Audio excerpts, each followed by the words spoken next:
നമ്മുടെ കർത്താവും രക്ഷകനുമാകുന്ന യേശുക്രിസ്തുവിന്റെ നാമത്തിൽ ഏവരെയും വന്ദനം പറയുന്നു. നല്ലൊരു പ്രഭാതം കൂടെ ദൈവം നമുക്ക് ദാനമായി തന്നു. ഇന്നും നമ്മൾ ആരോഗ്യത്തോടെ ആയുസ്സോടെ ബലത്തോടെ ഇരിക്കുന്ന ദൈവത്തിൻ്റെ കൃപയാണ്. അപ്പോസ്തലനായ പൗലോസ് പറഞ്ഞതുപോലെ പറഞ്ഞു തീരാത്ത ദാനം നിമിത്തം ദൈവത്തിന് സ്തോത്രം. നമുക്ക് ദൈവം എന്തെല്ലാം ഉപകാരങ്ങൾ ചെയ്യുന്നു. ആയുസ്സിനെ പാണ്ടത്തിൽ കെട്ടി ദൈവം സൂക്ഷിക്കുന്നു. അനർത്ഥങ്ങൾ വിടൽ ദൈവം നൽകുന്നു. കാലിനെ വീഴ്ചയിൽ നിന്നും കണ്ണിനെ കണ്ണിൽ നിന്നും പിടിപ്പിക്കുന്നു. ഇതെല്ലാം ദൈവത്തിൻ്റെ ദാനമാണ്. എല്ലാത്തിനും ദൈവം നന്ദി അർപ്പിക്കുക എന്നല്ലാതെ നമുക്ക് മറ്റൊന്നും ചെയ്യാൻ കഴിയുകയില്ല. ദൈവം എല്ലാവരെയും അനുഗ്രഹിക്കുമാറാകട്ടെ.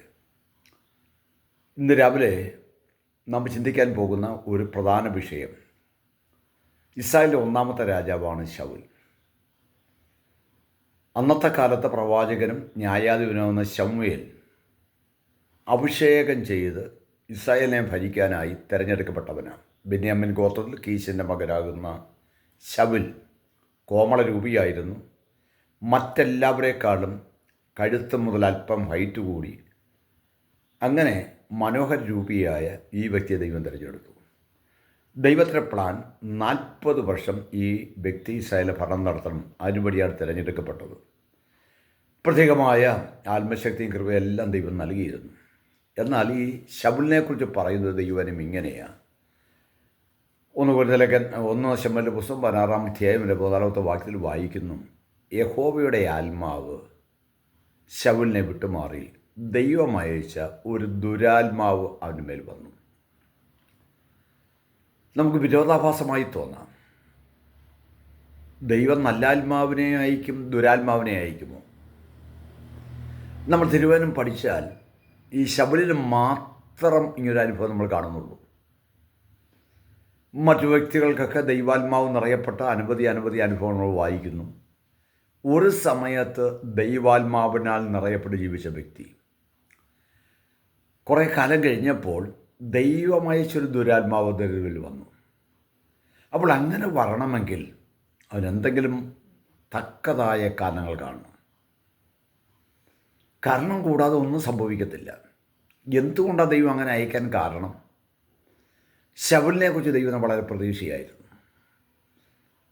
ന്യായാധിപന്മാർ ഭരണം നടത്തിക്കൊടുന്ന കാലയളവിൽ ഇസ്രായേൽ മുഴുവനും ദൈവസന്നിധാനം ശമൂവേൽ കൂടെ അപേക്ഷിക്കാൻ തുടങ്ങി, നമുക്ക് രാജാവ് വേണം, ഞങ്ങളെ യുദ്ധം ചെയ്യാനും ഞങ്ങളെ നയിക്കാനും മറ്റു കാര്യങ്ങൾ ചെയ്യാനും ഒരു രാജാവിൻ്റെ ആവശ്യം ഞങ്ങൾക്കുണ്ട് എന്ന് പറഞ്ഞ് നിർബന്ധിച്ച് ദൈവത്താൽ നിയമിക്കപ്പെട്ട വ്യക്തിയായ ശൗൽ തിരഞ്ഞെടുക്കുമ്പോൾ നല്ല ഒരു വ്യക്തിയായിട്ട് നമ്മൾ മനസ്സിലാക്കുന്നത്. എന്നാൽ കാലം മുമ്പോട്ട് കഴിഞ്ഞപ്പോൾ ശൗലിൻ്റെ ജീവിതത്തിൽ കുറേ സ്വഭാവ മാറ്റമുണ്ടായി. പ്രിയരെ, നമ്മൾ ഓർക്കുക, എന്നെ നിങ്ങളെയൊക്കെ ദൈവം വിളിക്കുമ്പോൾ നമ്മളെ കൊള്ളാകുന്നവർ എന്ന് കണ്ടാണ് തിരഞ്ഞെടുത്ത് കർത്താവ് വിളിച്ചത്. എന്നാൽ നമ്മൾ മുൻപോട്ട് വരുന്ന അവസരത്തിൽ നമ്മുടെ സ്വഭാവത്തിൽ മാറ്റം വരാതെ സൂക്ഷിക്കണം. ശൗലിന്റെ സ്വഭാവത്തിൽ എന്താ മാറ്റമുണ്ടായത്? ശൗൽ ഇസ്രായേലിനോട് യുദ്ധം ചെയ്തു, ഫെലിസ്ത്യരെ തോൽപ്പിച്ചു, വൻ കാര്യങ്ങളൊക്കെ ചെയ്തു. പക്ഷെ ദൈവം പറയുന്ന കാര്യങ്ങൾ ശ്രദ്ധിച്ച് കേട്ട് അനുസരിച്ചില്ല എന്നൊരു കുറ്റം നിറഞ്ഞതിൽ കിടപ്പുണ്ട്. അതുകൊണ്ടാണ് ഒരു രാജാവ് രാജഭരണം ഏറ്റെടുക്കുമ്പോൾ ആ രാജാവിനോട് പ്രത്യേകം അരുളപ്പാട് അറിയിക്കുന്നത്, ന്യായപ്രമാണ പുസ്തകത്തിലെ ഒരു കോപ്പി നീ എഴുതിൻ്റെ കരങ്ങളിൽ വെക്കണം. ഇത് ദിനംപ്രതി വായിക്കണം. വായിച്ച് അതനുസരിച്ച് വേണം നീ രാജഭരണം മുമ്പോട്ട് നടത്താൻ. അതെല്ലാ രാജാക്കന്മാരും പാലിക്കേണ്ട കാര്യങ്ങളാണ്. പിന്നെ പ്രത്യേകമായി പ്രവാചകന്മാരിൽ കൂടെയൊക്കെ ഇവരോട് ദൂതുകൾ വിളിച്ചു പറയും. അമാലേക്ക് ചെയ്ത തെറ്റ് ദൈവം കുറിച്ച് വെച്ചിട്ട് ശൗലിനോട് പറഞ്ഞൊരു കാര്യമുണ്ട്, ശൗലേ, നീ അമാലേക്ക് വേണ്ടി യുദ്ധത്തിന് കടന്നു പോകുമ്പോൾ അവരോട് ദയ കാണിക്കരുത്. എൻ്റെ ജനമാകുന്ന ഇസ്രായേൽ കനാൻ നാട്ടിലൂടെ യാത്രയുടെ മധ്യത്തിൽ ക്ഷീണിച്ചും മടുത്തുമൊക്കെ ഏറ്റവും പുറകിൽ കൂടെ വന്നവരെ അമാലേക്ക് നശിപ്പിച്ചു, അവരെ ഉപദ്രവിച്ചു, അനേക കഷ്ടം വരുത്തി. ഞാനത് കുറിച്ച് വെച്ചിരിക്കുക, നീ അതിന് പകരം വീട്ടണം. എന്നാൽ ശൗൽ എന്താ ചെയ്തത്? എന്താ മലയൊക്കെ യുദ്ധത്തിന് കടന്നുപോയി, ദൈവപ്രമാണം ലംഘിച്ചു. അവിടുത്തെ രാജാവ് ആഗാഗിനെ രക്ഷിച്ചെടുത്തു. കൊഴുത്തതും തടിച്ചതുമായി മൃഗങ്ങളെ സൂക്ഷിച്ചു. അവൻ പറഞ്ഞ കാര്യമുണ്ട്, ഇത് ദൈവത്തിനെയാകും അർപ്പിച്ചൂടെ, വെറുതെ എന്തിനാ എന്ന് നശിപ്പിച്ച് കളയുന്നത്, ഇതവൻ്റെ ചിന്താഗതി. പ്രിയ, നമ്മൾ ഓർക്കണം, ദൈവം എന്തു പറയുന്നു അത് ചെയ്യുക എന്നുള്ളതാണ്. നമ്മുടെ ബുദ്ധിക്കൊത്ത കാര്യങ്ങളല്ല ചെയ്യേണ്ടത്, അല്ലെ പാരമ്പര്യമല്ല ചെയ്യേണ്ടത്. ഇന്ന് ഭൂമിയിൽ പലരും പാരമ്പര്യവാദികളല്ലേ. പിതാക്കന്മാർ അങ്ങനെ ചെയ്തു, ഞങ്ങളും അങ്ങനെ ചെയ്യുന്നു. അതാണോ ദൈവഹിതമല്ല. ദൈവഹിതം പലപ്പോഴും മനസ്സിലാക്കിയാലും നമ്മൾ ഇങ്ങനെയൊക്കെ ജീവിക്കുന്നവരാണ്. ശബരി ഒരളവിൽ അങ്ങനെ ചെയ്തു, അതുകൊണ്ട് ദൈവാത്മാവ് വിട്ടു മാറി, ദുരാത്മാവ് വന്നു. ദുരാത്മാവ് വന്ന ആ വ്യക്തി ചെയ്ത ദുഷ്ടപ്രവർത്തികൾ നിരന്തരമായി ദാവീദിനെ കൊല്ലാനായിട്ട് പരിശ്രമിക്കുക. തിരുവനന്തപുരം മനസ്സിലാക്കുക, 22 പ്രാവശ്യമാണ് ദാവീദിനെതിരെ ശബ്ദം ഉയർത്തുകയും കുന്തമോങ്ങുകയും കൊല്ലാൻ പരിശ്രമിക്കുകയും ചെയ്തു. പക്ഷേ ദൈവം ദാവീദിനെ പ്രത്യേക കൃപയ്ക്കുള്ളിൽ മറച്ചിരുന്നു. തിരുവനന്തപുരം വായിക്കുന്ന ഭാണ്ഡത്തിക്കെട്ട് ദൈവം സൂക്ഷിച്ചു. ഒരു വ്യക്തിക്ക് ഒന്നും ചെയ്യാൻ കഴിയത്തില്ല. എന്നാൽ ദാവീദ് കുറേ കഴിഞ്ഞു രാജഭരണത്തിലേക്ക് വന്നു. ദാവീദിൻ്റെ ജീവിതത്തിലും പരാജയം വന്നിട്ടുണ്ട്. പരാജയം ഒരാളെ നമ്മൾ ശ്രദ്ധിച്ചാൽ ശൗൽ ചെയ്തതിനേക്കാൾ വലിയ തെറ്റുകളും ദാവീദിൻ്റെ ജീവിതത്തിൽ വന്നുപോയി.